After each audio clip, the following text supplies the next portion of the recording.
then Quora on the outside of Hermaphrodite. That pair followed by Dramatizer. Another 3 back to Varoma, and Zearat starts to pick up a little bit of ground. Around the turn, Princess Mo has been there throughout. So has Eversmart ahead back second. Thrump's Dream cruises up to them 3 wide. Jibber Jabber is on the fence in fourth, then Gleska Gal. Dramatizer will have to go wide while picking up some momentum. Then Quora and Hermaphrodite. They are at the top of the stretch. Thrump's Dream makes a 3 wide bid to try and challenge for the lead. She's going with Eversmart past the 8th pole. They're head and head. Thrump's Dream gets the advantage. Eversmart fights on. Princess Mo, Jibber Jabber, Dramatizer late. It's Thrump's Dream. An absolutely picture-perfect ride by Johnny V to get the money in the finale. Eversmart was second. Dramatizer was third. And the minors behind among Quora, Princess Mo, and Jibber Jabber.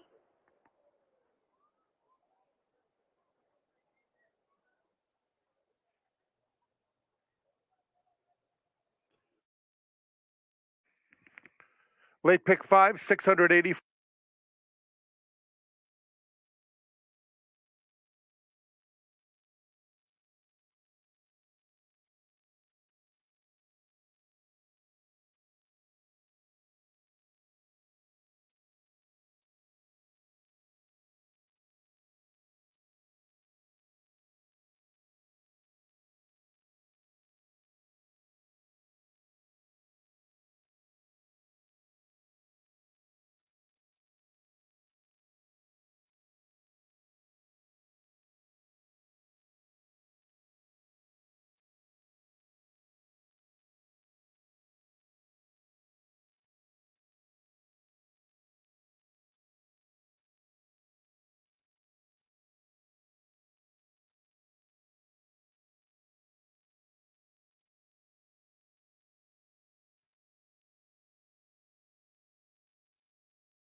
It's Friday, April 1st, which means it's April Fool's Day, but it's no joke. We're back in the XBTV studios broadcasting the seminar. Those of you who have been watching the seminar for quite some time will remember that's not new. It's actually old. We were in here prior to the COVID pandemic, and the reason why it obviously gives us a lot more flexibility. It's good to be back home, and it's good to have you on board as well. It's also no joke that we have a very talented intellectual and philosophical handicapper today. You've seen him on TVG as an analyst and host. His name, Rich Perloff. Rich, happy Friday. Welcome to the seminar. Happy Friday to you, sir. April Fool's Day. It is. And you thought it was an April Fool's when I invited you on, but it certainly wasn't. You're live here, present, and accounted for. Actually, I thought that no better guest than me for April Fool's Day festivities. Now, all kidding aside, Rich, how did you actually start handicapping? What was the very beginning of your introduction to the racetrack? Did your parents bring you in? Did you just stumble in here? What happened? Parent. Yeah, it was my dad. I've told the story a billion times, but I love it so much. He used to work half days on Saturday, and he came home at around noon one day. You grew up in Southern California? Culver City, California. I'm riding my bike around the driveway. He says, "What are you doing?" "Nothing." "Do you want to do something?" "Okay." "Do you want to go to the racetrack?" And I thought, okay, yeah, I guess. I'd never been. He hadn't been since he was in the service. Wow. In World War II. I could give you the exact date because please do. I believe it was January the 2nd, 1971. You can check me on this, but the reason I've locked that in is because my all-time favorite racehorse, Ack, who was the horse of the year in 1971, we saw him lose. Wow. The only race that he lost all year on our first visit to the racetrack. He picked a couple of winners. He was making win bets. He bought me a new bicycle, and there it was. My course was laid out for me. So your dad wasn't a sophisticated horse player, didn't bring the racing for him every day. It had been a while since he had been at Santa Anita, but you probably fell in love with the pageantry of the racetrack as opposed to maybe the gambling side of it. Yeah, there was something about all of it. But I mean, really, that visceral experience and the excitement got me right away, got him too. And he was a learned man. So we started reading handicapping books. Now, he stopped at a certain point. I couldn't get enough of it. And that's kind of on brand for me. When something piques my interest, I want to go full immersion, deep dive. So I really exposed myself to a lot about the game, which probably has everything to do with how I ever hooked on with TVG. I had accumulated a pretty solid layperson's understanding of the game. And you transitioned to TVG. You actually started out there as a researcher. You weren't an on-air host. You had to work your way up. You started out almost like an intern. Yeah, that's pretty much true. And then, one day somebody called in sick and the dominoes started to fall. The Wally Pitt. And they said, yeah, how about, you want to go on the air for an hour? And I did. And I remember coming out of the studio and Dan Noel, who was then our senior producer, was waiting outside the studio door. And he said, "Hey, you're good at this." And I said, "Dan, honestly, I've played leading roles in Shakespeare in front of like thousands of people. Talking about the horses doesn't strike me as a real stress event." Where did your infatuation with Shakespeare come in? Of course, those of us who follow you on Twitter, you quote it all the time, including your appearance today. Yeah, I'm liable to do that at any moment. The funny thing is, and for you people who have a real Shakespeare phobia, I feel you because I was you. The first time that I was exposed to it was in a course at UCLA. I hated it. I could not have hated it more.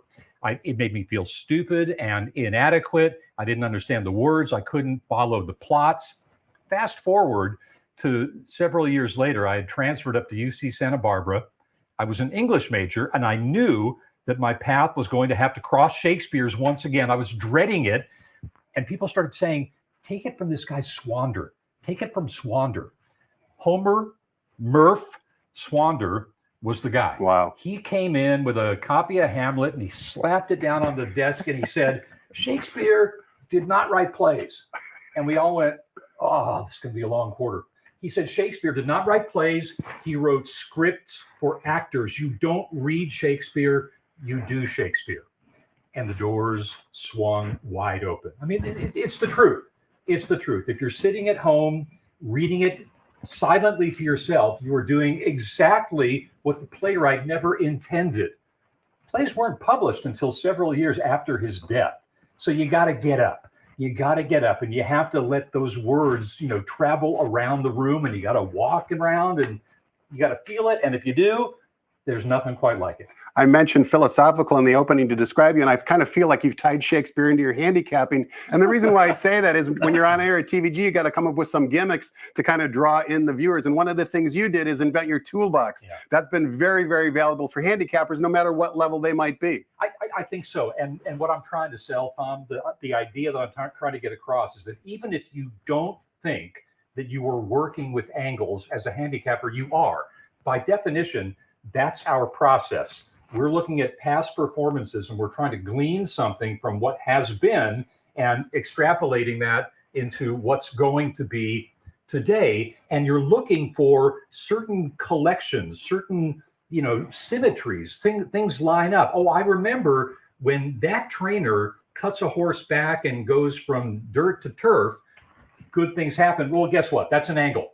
I just collected them and gave them goofy names.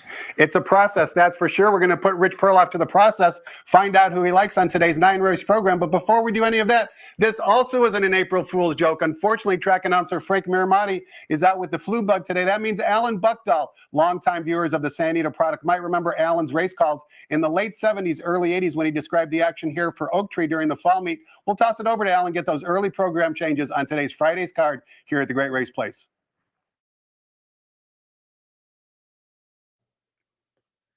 Good afternoon, ladies and gentlemen, and welcome to Santa Anita. The main track is fast, and the turf course is firm. On the turf, rail is at 30 feet. Here's a first look at the program changes. In the opener,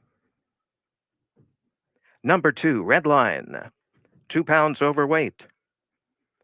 Number 3, Pollo Doro, 3 pounds overweight. Number 4, Awesome Rhythm, 2 pounds overweight. Super High Five carryover, 17,418 first race. Second race, number 5, Excessive Cat, a regular Lasix user. In the third race, number 6, Vroisky has been scratched. Scratch number 6, Vroisky, third race. No dollar Super High Five in race 3. In the fourth race, number 6, Starship Diplomacy, 2 pounds overweight. Today, 20-cent Rainbow Pick 6 jackpot at $115,754, starting in the fourth race. In the fifth, number 1, Ring General, 2 pounds overweight. Number 2, Maxim Moment, has been scratched. Fifth race, scratch number 2, Maxim Moment. John White posts a new morning line for race 5. And in that fifth race, no dollar Super High Five. In the sixth race, number 5, Shout It Out, is a program scratch. Scratch number 5, Shout It Out. No dollar Super High Five, race 6. There are no program changes in the 7th race. And no changes in the 8th. In the 9th race, number 5, Pretty Reina, has been scratched. Scratch number 5, Pretty Reina. Number 8, Baby's Dream, indicated as a program scratch. Then from the also eligibles, scratch number 10, Missing Penny, 11, Sheila's Charlie, and 12, Boisterously Irish. Now, back to Tom Quigley and Rich Perloff of TVG.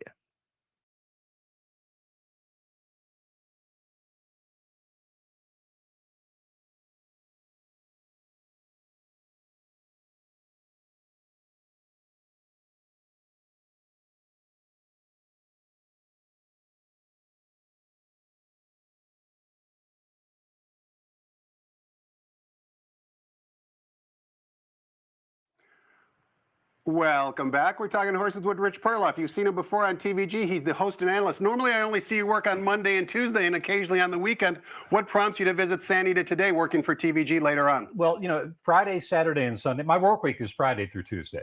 The Monday, Tuesday shows have been locked in for years and years and years. I'm fiercely protective of them. I don't want to give up those shifts for anything. I enjoy the interactive nature of those shows. So Friday, Saturday, and Sunday is a moving target.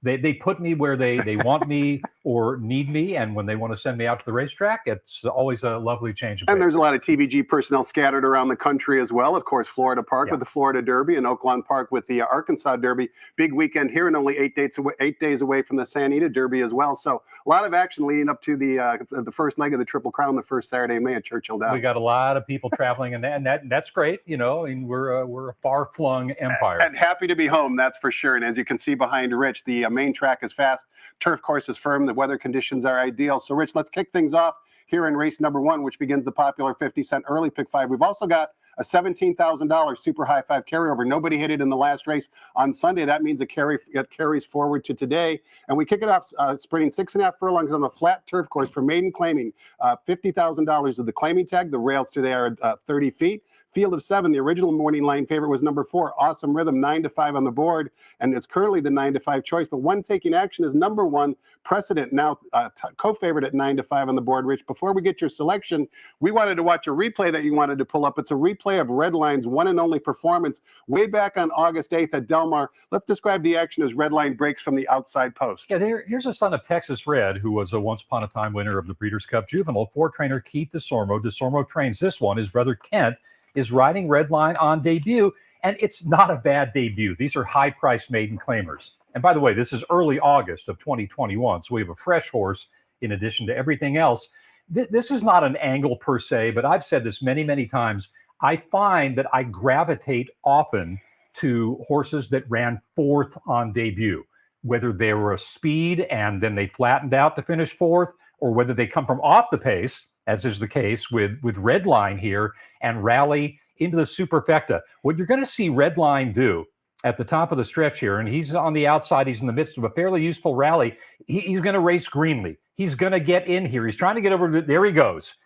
As Kent is trying to get him to change over to that right lead, he shifts over many paths. Now, he's not getting to the winner for anything, but he might have gotten into the try. It's not a bad effort. So I like the fact that he was 4th on debut. I think he gets a little class relief here. As a 3-year-old, he's entitled to race with Lasix, which he will do in career start number 2. I see some useful drills on the tab as he prepares for his 3-year-old debut. And the mare here, if you're wondering about the turf, you folks who like the Tomlinson figs, you're probably like running screaming from a horse like this. But facts are facts. And Redline is a half-brother to a horse by the name of Stella Noir, who was beaten a half length in the Wishing Well Stakes on the grass. So you got that going for you. I'll give you a better stat related to Stella Noir. She won, or he or she, I don't recall what sex Stella Noir is, won his first turf effort in a non-winners of 1 at San Anita on January 23rd at 18-1. That was off a November 21st layoff. So certainly not a 180-day layoff, but certainly a bit of a mini layoff, close to 2 months. So as you mentioned, Rich, the pedigree is there. And you also mentioned splitting the field, finishing 4th in a field of 8, first-time Lasix. Trainer Keith DeSormo does okay with layoff horses, 6 for 63 over the last 5 years, according to DRF Formulator. What do you think of the jock on board, Ryan Curatolo? Has he impressed you up to this point, Rich? Yeah, he has. Yeah, he has. But I'm funny around riders. And this is something I've talked about often. I'm horse first, and the way I feel is that if I land on a horse and I've got reasons to like the horse, when I glance over to see who's riding, the vast majority of the time, I'm going to be okay with that. We flipped off the graphic, so I don't know who your second choice is. I don't have it memorized, but I know Redline was your top choice in race number 1. If you were spreading for purposes of the early pick 5, who else would you include? I think the backup plan is the 4, Awesome Rhythm. Awesome Rhythm and the 5, Curly Essa, to my eye, are coming off of running lines that are virtually identical. I give Awesome Rhythm the lean as between those two because his good second place finish last time out was accomplished at a slightly higher level of maiden claiming. 2 and 4 in race number 1. Let's turn the page. Take a look at race number 2. Begins the 50-cent early pick 4. This time we're sprinting on the main track. 5.5 furlongs of the distance. $20,000 is the claiming tag. Non-winners of 3 races lifetime. The favorite down on the bottom. First off the claim for trainer George Papadromo. Number 7, Gerlax. 5-2 on the Maury line. Ridden by Joe Bravo. Joe Bravo and George Papadromo have a runner in the Jeff Ruby Stakes at Turfway Park tomorrow, Rich. So I have a feeling if they're here, they're going to be on the red eye. Are they going to get some shipping money here? Yeah, I think they might. George Papadromo quietly has been very, very good off the claim. I got him with 3 of his last 8. And Gerlach's, you look at the races 3 and 4 back, the back-to-back wins. I think that's the kind of trip he gets in here. He's going to be able to sit a very nice pace-pressing trip from that outside box. Such a tactical advantage when you've got that kind of gate speed and you're drawn to the outside. Joe Bravo has every opportunity to see who's down inside of him, shoving along, gets to pick his spot, and I think Gerlach's going to be best here, coming back at the same level from which he was claimed for a barn that does very well with their recent acquisitions. As we look at your selections for race number 2, we also see you give a little love to number 3, Muay Thai, adding blinkers for trainer Hector Palma. Yeah, Palma had this horse in a tough spot off the claim. That starter allowance field probably tougher than the bunch he faces today. He adds the blinkers, and he's coming out of what has evolved into a key race. Both Cotopaxi and August Melody, the 1-2 finishers in there, came back to win. I like the work tab quite a bit since he last raced. Rich's top pick, number 7, Gerlax in race number 2. Take note, there were 4 claims in last time. George Papadromo won the shake. It'll be interesting to see if there's more claims in at the same level today. Race number 3, we're back sprinting on the turf course. 6 furlongs on the flat turf surface, $32,000 of the claiming tag. A field of 6 after the scratch of number 6. Morning line favorite number 2, Ultimate Bango from the Mark Glatt barn. 2-1 on the morning line. Let's take a look at a replay, Rich, that you wanted to watch. It's the race 2 back for number 7, Southern Horse. It was back on January 21st of 2022. Talk to us about why you wanted to show this one. Okay, so the key here is that this race is being run on the flat.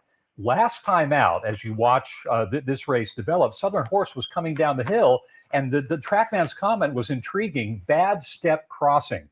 Tom, you and I have been watching down the hill races forever, and there just is no such thing as a down the hill race where somebody doesn't squirt around when they cross over the dirt strip to reconnect with the grass oval. So Southern Horse was in a tough spot. That was a first level allowance. He had that difficulty crossing over. And this is the race I think that makes the most sense to handicap him from. He's going to be a very good closing second against $40,000 claimers in a race he probably needed a little bit. Getting back on the flat is the key. He's got to turn the tables on Ultimate Bango, who beat him 2 back, but I think he can. And Ultimate Bango, as we're watching this replay, winds up being the victor at odds of 6-5 as the betting choice. Southern Horse, who Rich mentioned, finishes a good closing second here on the outside, went off at 9-1. And John Sadler certainly has had a fantastic meet. And I know, and I agree with you, Rich, it's more horse racing than jockey racing, but certainly with the absence most of the time now going forward of Flavio Prat, sure looks like Juan Hernandez is going to be in the driver's seat going forward. Well, he's Sadler's using him quite a bit, and that's going to be a very useful tandem to keep an eye on. You also like a long shot in race number 3, number 5, Prodigal Son from the Gus Headley barn. Yeah. Big 12-1 on John White's morning line. Tell us why. Okay, it's hard to know where this guy is right now. His last 3 starts have been at Los Al under the lights in those mixed breed 1,000-yard races. He's been competitive in those races. And then one of my angles is something I call archaeology. Archaeology. You got to roll up your sleeves and dig to find a running line that most closely approximates the conditions of today's race. Well, that would be the race on the 8th of May, 2021. That race would play pretty well in here, I think. A good closing second, sprinting on the turf here at Santa Anita with a buyer figure of 84. Now, if you want to play the archaeology game as a handicapper, you have to ask the question, is he the same horse now that he was the better part of a year ago? The answer is, I don't know. But if he's 12-1, I'll throw a couple of bucks at him to find out. And he could be, Rich, because you take a look at the workout line over at Los Alamitos, March 13th, a bullet, 5 furlongs and 58 flat, trained by Gus Headley. Reminds me of his father, Bruce Headley. This is the way they used to get them ready off the bench. Back when I was a researcher, and I used to come out here at the crack of dawn to watch works for important horses. Bruce Headley always had his first set ready to go at about 4:45 a.m. And I mean, these horses did not jog and go into an easy gallop. They hit the racetrack and they were gonzo. So he worked horses fast, and the apple has not fallen far from the tree. 7 and 5 in race number 3, so says Rich Perloff. Let's take a look at race number 4. Begins the 20-cent Rainbow Pick 6, the jackpot single ticket carryover. Now up to $115,000. That'll be yours if you're the only winning ticket in today's sequence. And it's a good sequence. And we kick it off here going 1 mile on the main track.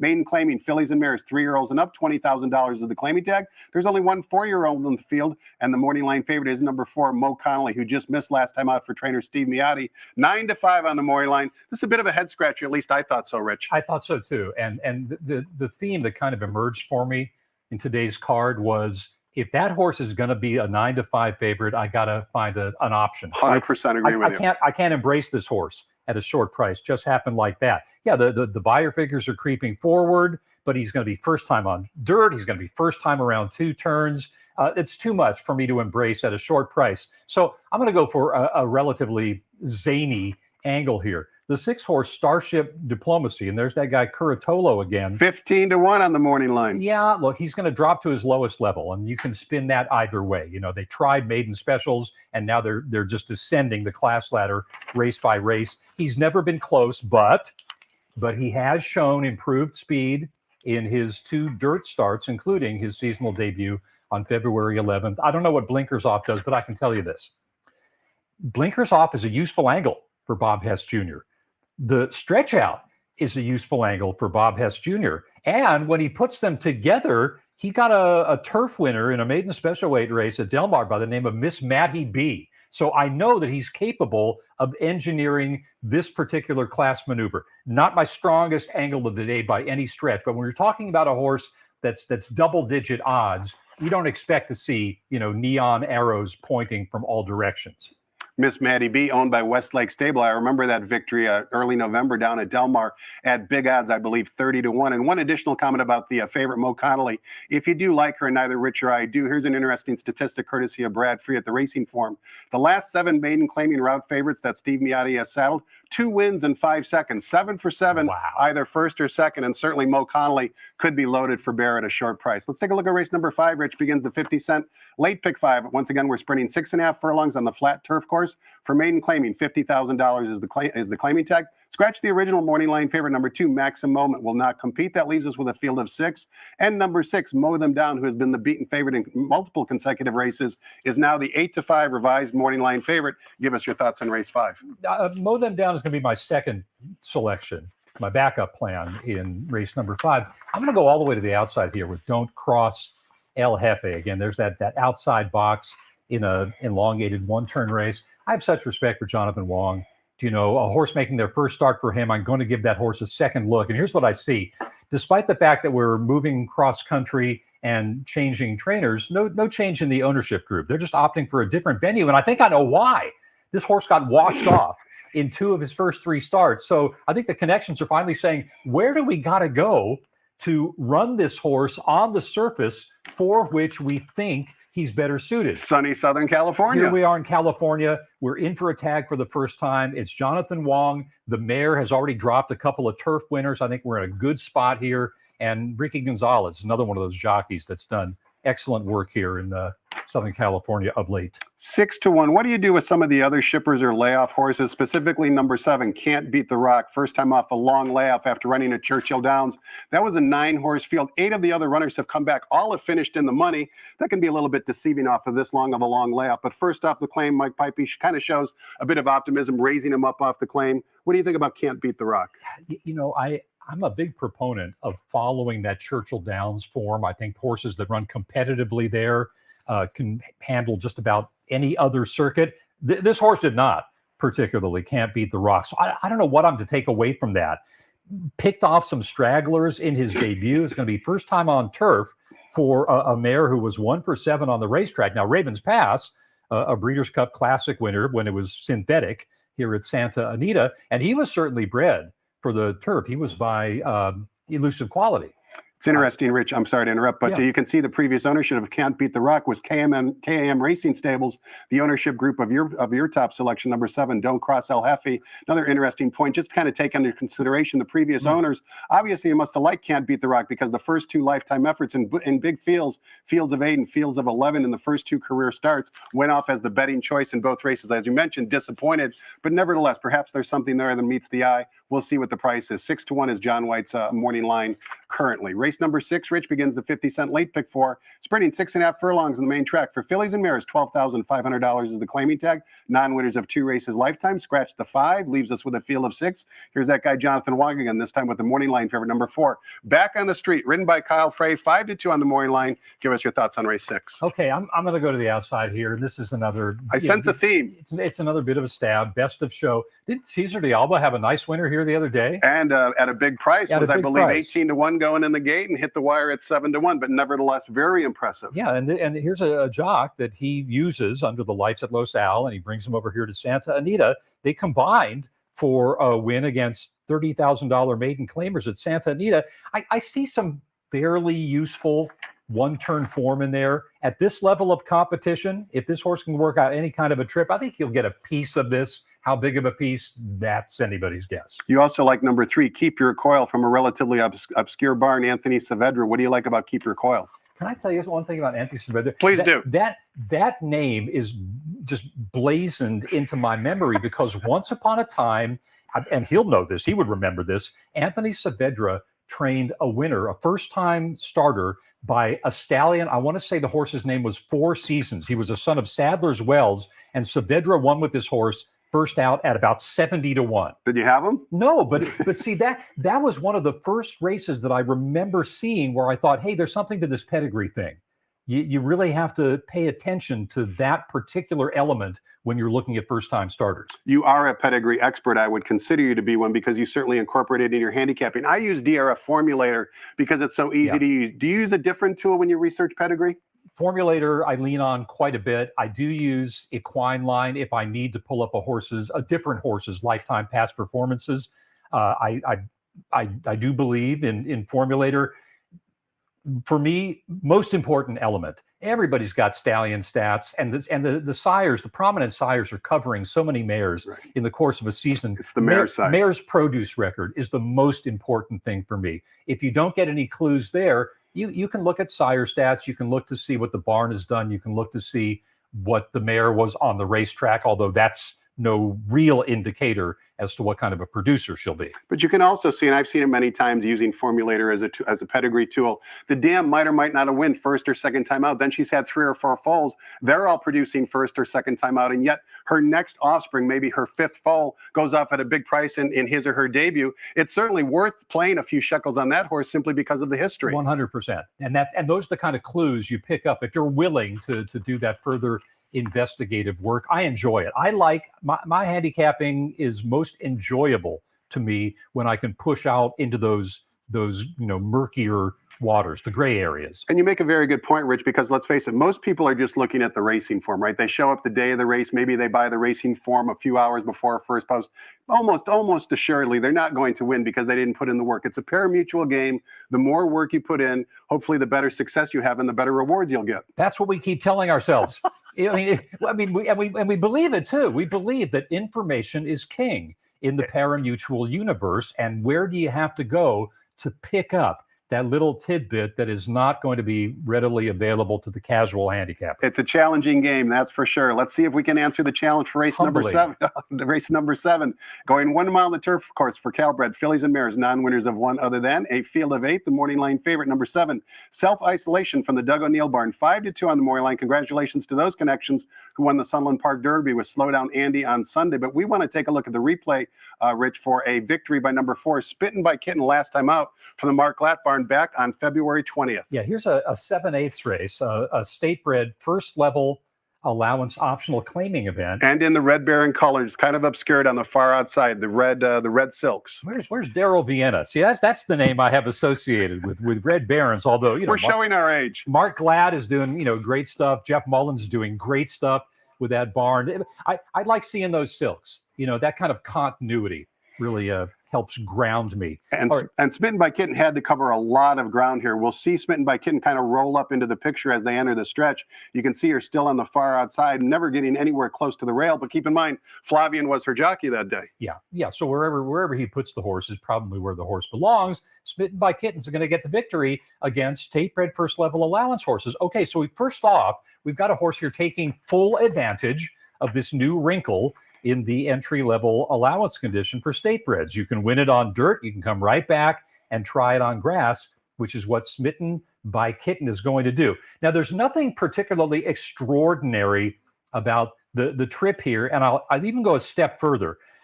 Late-running one-turn horses are generally not my preference on the stretch-out.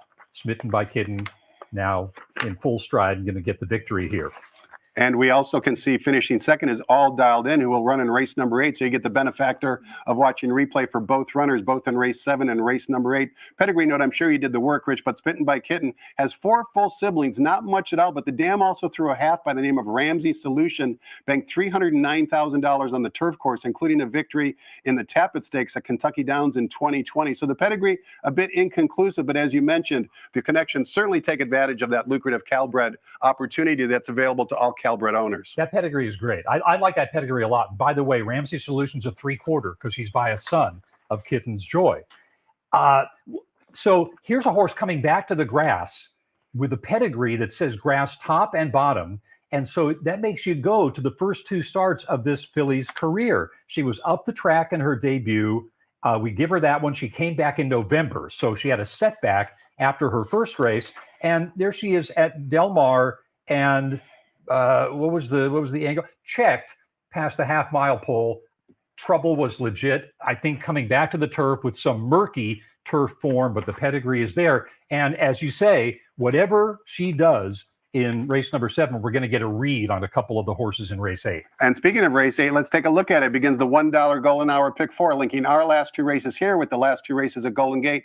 Always pays well. Higher minimum, lower takeouts mean better payouts. And we begin things here, sprinting 6 furlongs on the main track for Calbred. Fillies and mares, non-winners of 1 other than a field of 6. The morning line favorite, number 3, Pray for My Owner, Brad Free's play of the day, and also the 2-1 morning line favorite, Mark Glatt, once again showing up with another possible contender in race 8. Talk to us about race 8. Okay, the thing that makes Pray for My Owner difficult for me is the presence of race judicata. I mean, it seems to me that we're in some kind of a something's got to give situation pace-wise, because both of those fillies want the front end, and both of them, when they're racing apart from one another, are fast enough to get it. So I think we're going to have a very quick and contested pace here. When I say that, generally what happens is one horse goes and the other horse doesn't break alertly, and the connections kind of see what we see. Yeah, potentially. I think so, but I'm still going to go on the premise that we got 2 need the lead horses drawn alongside each other, and that takes me all the way to the outside here. Well, it's not that far outside with the 6-horse Luxury Liner. I love that last race. I think Luxury Liner probably surprised her connections with the quality of that race because she was up for sale for $25,000. She probably needed the race. If she sits that kind of a trip, she's going to make some noise here. A horse by the name of Majestic Gigi made the pace in that race. That's another horse that always seems to find her way to the front end. So Luxury Liner is going to be able to tuck in right behind what I'm anticipating to be a pace duel. And I think that she's capable of withstanding this move up the class ladder. And we can also see, Rich, you also like the aforementioned rail filly, number 1, All Dialed In, who has that good improving by her speed figure pattern and finished a good second last time out to Smitten by Kitten.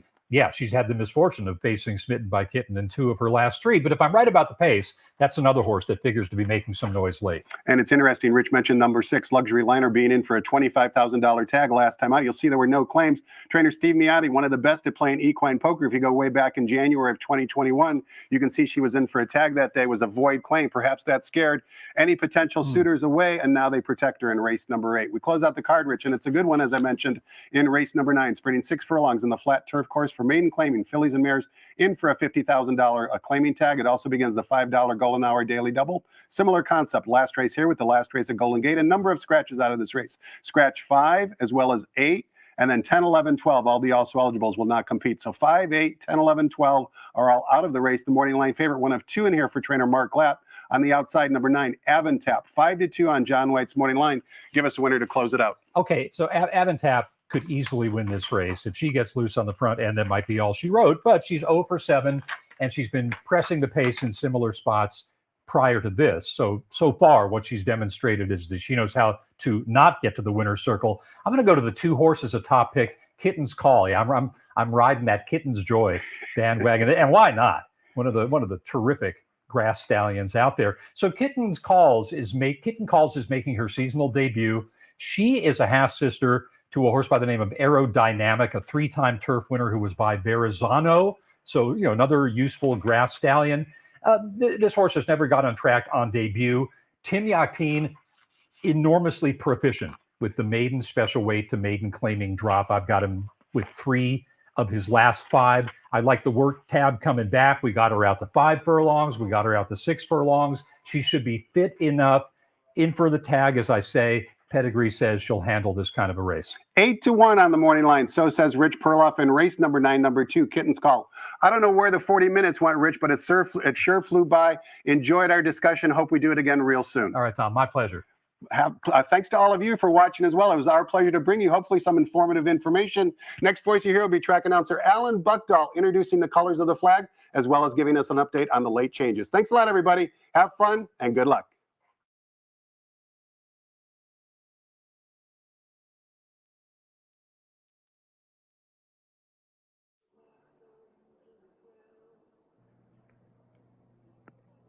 Thank you, Tom Quigley. Ladies and gentlemen, would you please rise for the playing of our national anthem?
A very pleasant good afternoon, ladies and gentlemen. Welcome to Santa Anita Park. The main track is fast, the turf course is firm, and on the turf course, rails set at 30 feet. We now have the program changes. In the first race, number 2, Red Line, 2 pounds overweight. Number 3, Pollo Doro, 3 pounds overweight. And number 4, Awesome Rhythm, 2 pounds overweight. Super high five here, carry over $17,418. In the second race, number 5, Excessive Cat, is a regular Lasix user. In the third race, number 6, Vroisky, is scratched. Scratch number 6, Vroisky. No Super High Five, race 3. In the fourth race, number 6, Starship Diplomacy, 2 pounds overweight. Fourth race starts 20 cent, Rainbow Pick 6 jackpot. Carryover stands at $115,754. In race 5, number 1, Ring General, 2 pounds overweight. Number 2, Maxim Moment, is a program scratch. Scratch number 2, Maxim Moment. John White has posted a new morning line for the fifth race, in which there'll be no dollar super high five wagering. In the sixth, number 5, Shout It Out, has been scratched. Shout It Out, number 5, a sixth race scratch, and in there, no super high five. The seventh race is clear of program changes, as is the eighth. No changes in the seventh or the eighth. In the ninth race, number 5, Pretty Reina, a program scratch. Scratch number 5, Pretty Reina. Number 8, Baby's Dream, previously indicated as a scratch. And from the also eligibles, scratch 10, Missing Penny, 11, Sheila's Charlie, and 12, Boisterously Irish. First race, with Exacta, Trifecta, the Rolling Double, the Rolling Pick 3, starts the 50 cent early Pick 5. Dime Superfecta, dollar Super High 5 carryover, 17, 418, post time, 24 minutes away.